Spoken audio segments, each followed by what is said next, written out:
You know, once in a while I'm trucking and I see all the other trucks and I get a little self-conscious and think, man, some of those trucks are way cooler than my truck.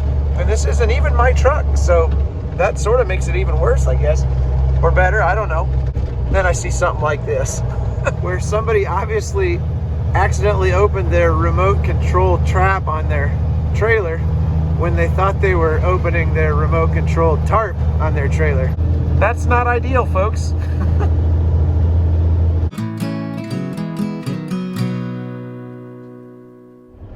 Howdy, I am stuck in a massive line of trucks at the ethanol plant in Cedar Rapids. I'm gonna be here a while, so I might as well catch you guys up on some of the stuff that's happened in the last couple weeks. A lot of you have been asking about the cows and how the calves are doing. We had our first group of Fallborn calves this year. We did bring them home about 10 or 12 days ago. Here's how that went.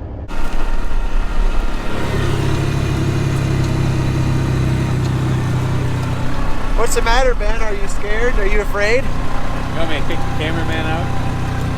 You couldn't if you tried. Settle down. Come on. Well, we're out at the pasture trying to catch the cows right now so we can take them home. They haven't been in the corral for a while, so we're trying to chase them into the corral because we tried to lure them into the corral and they didn't want to do it. So hopefully this works.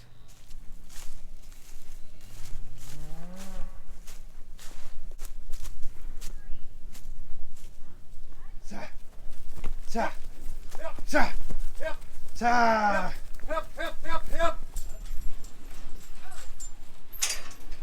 Well, I honestly can't believe we got them in that easy. That went pretty good. Get it all done in one trip. We'll put the calves in that small trailer, put the cows in the big trailer. Let's go do it.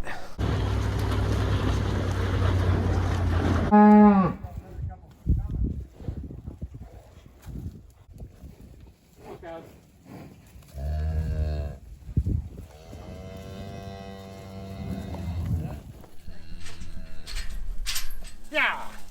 Hip, hip, hip. Hip, hip there.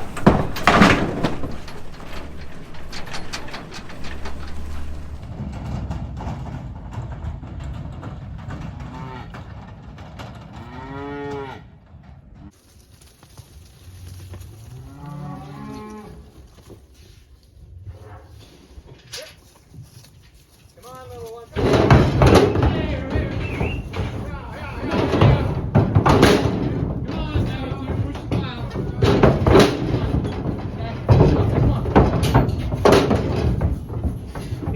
Let her rip.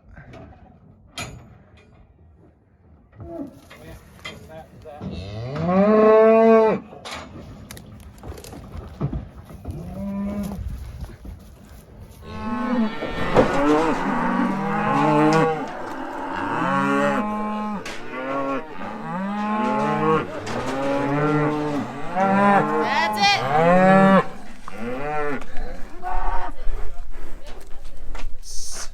Then after we got the cows home, we had a nice little warm stretch of weather, so I took advantage of that and got some equipment washed.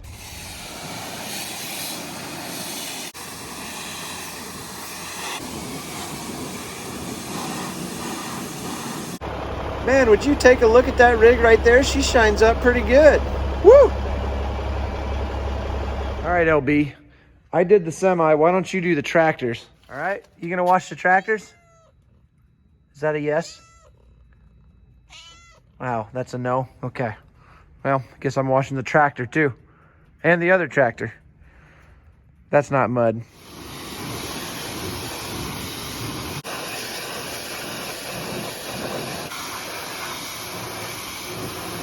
Well, true to his word, LB was no help. I pretty much got most of it done, I think. When you wash one of these tractors, there's a couple places that's just absolutely the worst. The first worst is just right back in here around all of this stuff. It gets all packed full of corn stalks and dirt and mud and that stuff that's not mud. And then back in here around the wheel weights on the insides of the back wheels, you can see that there's barely any room to get your washer wand in there, so you got to keep moving the tractor about 100 times. This is not gonna come clean. That's just some like rust staining on the weights. In between the wheels, I see I missed a little spot right there. Yeah, you know what? I realize I missed a spot, but you didn't really exactly offer me any assistance, LB. Yeah, I'll do it tomorrow. And then on these tractors that have got front duals, of course, the in between the duals and then the back side of the inner dual as well, it can be a challenge. You just have to keep turning the tires left and right and moving the tractor all over the place. You can finally get to the point where you get most of it clean. She's come a long ways, just about done. The goal is that hopefully soon this one will look as good as that one.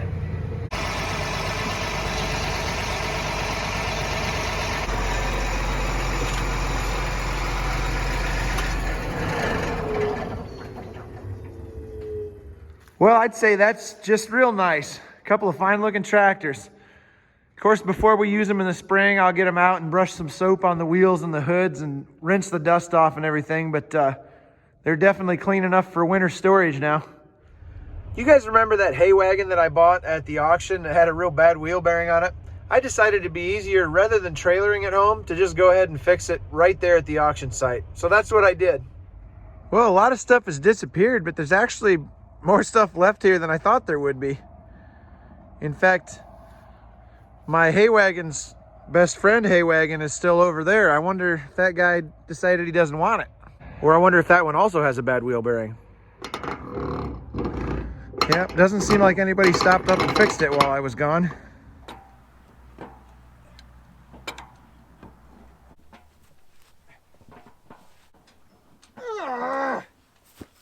You know, that hub did not want to come off, but farmer problems require farmer solutions.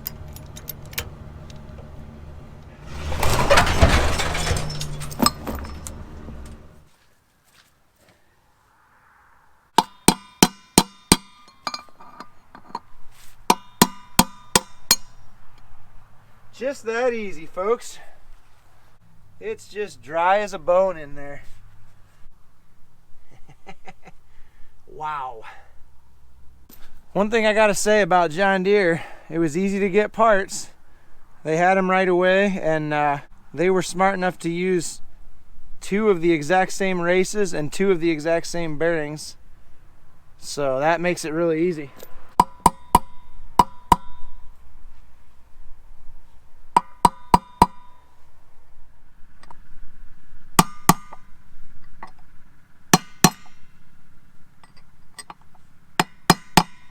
Now I've got to get this cleaned up to the point where the new bearing will just slide right on, and there's some issues with that. So I'm going to use some emery cloth and just work on it for a little while, I guess.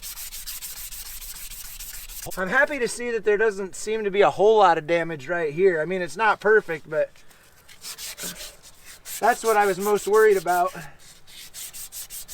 Sometimes it takes a lot and sometimes it doesn't take much. We'll just keep checking it.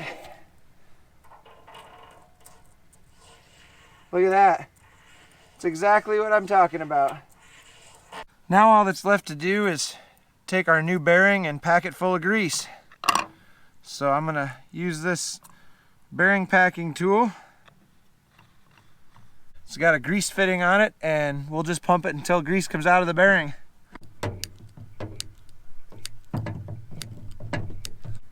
See, grease is all the way through all the rollers now, and we'll just take it out of there and we'll be ready to assemble everything. Okay, we've got the front race in. We've got the back race and bearing and seal in. We're ready to put it all back together now.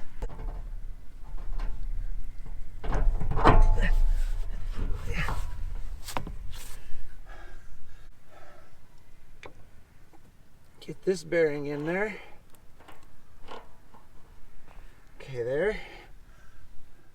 Man, that sounds a lot better than it did before, doesn't it?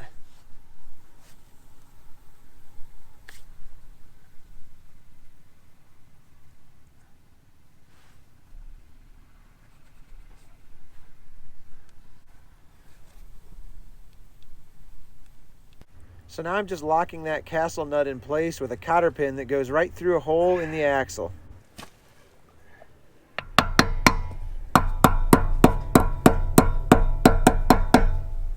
think we're ready to go home with it.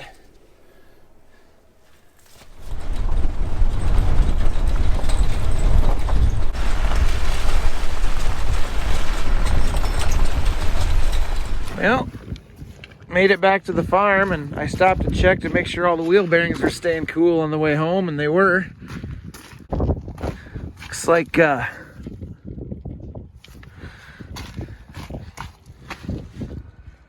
that tire had all of its tread when I left, so that's not good. It's supposed to be 70 degrees by the end of the day. Then overnight it's going to drop to 30 degrees fairly quickly, and we're supposed to have 60-65 mile an hour wind gusts basically sustained for 4 hours. So they're talking about the possibility of some ugly weather tonight. I hope things turn out okay, but we're putting everything away right now and closing the sheds up tight. Hopefully nothing goes wrong.